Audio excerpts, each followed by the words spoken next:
بسم اللہ الرحمن الرحیم۔ السلام علیکم۔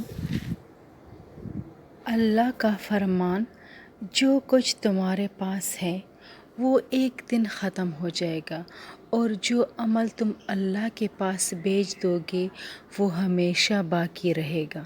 حضور صلی اللہ علیہ وآلہ وسلم نے فرمایا، نرمی کرنے والوں اور آسانی کرنے والوں پر دوزخ کی آگ حرام ہے۔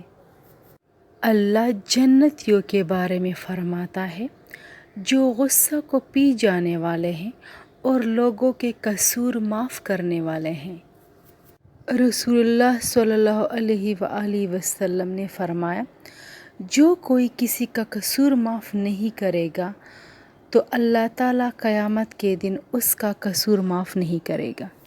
ایک قول ہے، اپنے دل میں ایک گڑھا بنا لو جس میں دوسروں کی برائیاں اور اپنی اچھائیاں دفن کر سکو۔ مجھے امید ہے کہ آپ کو ویڈیو پسند آئے گی۔ اللہ حافظ۔